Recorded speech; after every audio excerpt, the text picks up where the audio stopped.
Welcome back, Pythonians. Before we move on to CSV files, I would like to kind of just show you how we can combine all of these different file operations with text files, just to show that we've gone through very easy examples and you can combine them. For example, say I want to, for some reason, I want to first create a file, but only if it does not exist. Then I would like to make sure, I know we can handle that differently, but we see it, then we can write some data to it, and then we can read from it. And then maybe when we're done with that, maybe we can also delete it, just so we have this kind of flow for fun. So let's put everything together. Let's do with open, and let's say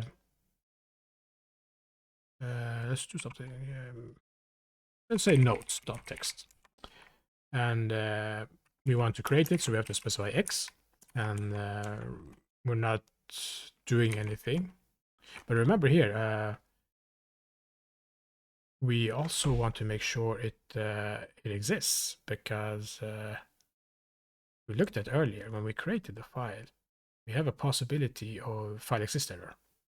But could we do all of this without using any error handling? We can give it a try. Why not? It could be fun. So I'll start with, let's do import OS, and then OS path exists, and then we specify the file name .text, and then we do if.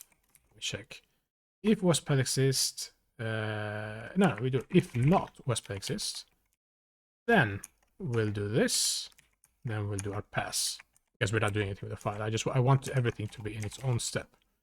So after this with block completes, we close the file.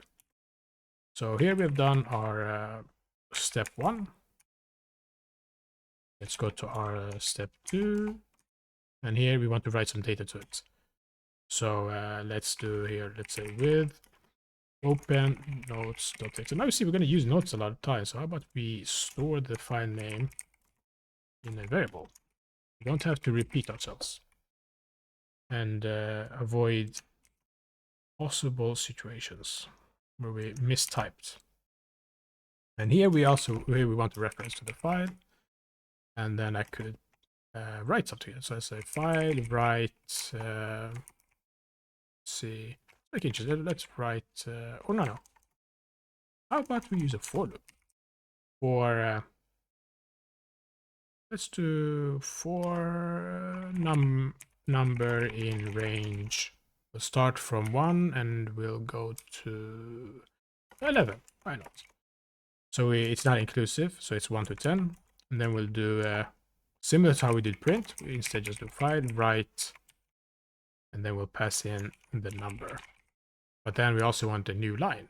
So let's do curly braces, number, and then at the end we'll just put that new line. And then when it completes this with scope, it closes. Great. Then we come to step 3. Let's read from it. And it's very similar logic. Just file name. But we forgot something if you take a look here. The mode. Let's put in W. And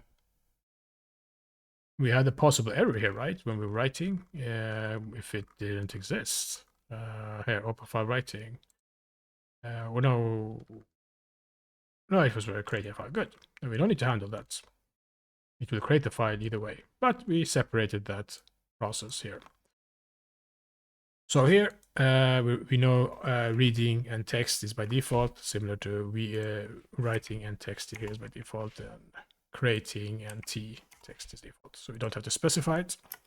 And now maybe I just want to rename this. Won't be a naming conflict, but just to be clear. So I'll maybe call it out file.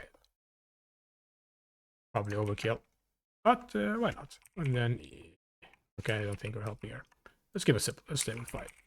And then I would like to read the entire file, but we also know it depends how we read it, because we will have many lines. So let's say contents file read. Now here we're actually going to get the new line, so it's an all one. So we can just do, we can close that and then we can print contents. And once we're done with that, we come to step 4. Let's delete it. And here we could also, if we want, do this. Something could wrong, maybe the program crashed. I mean, we skipped it or somehow. We don't know, but we can handle it correctly. But here we would like to see that it exists first, not if it does not exist. This way we don't need to use error handling. And then we just say OS remove. And then pass in the file name. Now, how about we add some print statements to make this interesting? Print, creating file. Maybe we need some way to differentiate, so I'll do that. And then here we can say writing to file. And then here we could say reading file. And in here, if it happened, deleting file. Thus, we will know if we've done all 4 steps. So let's take a look from up. We created the file, great. We wrote to the file, nice. We read to the we read from the file, and we had all the numbers 1 to 10, and then we delete the file, nice. And if I run it again, exactly the same outcome. So we created like a workflow.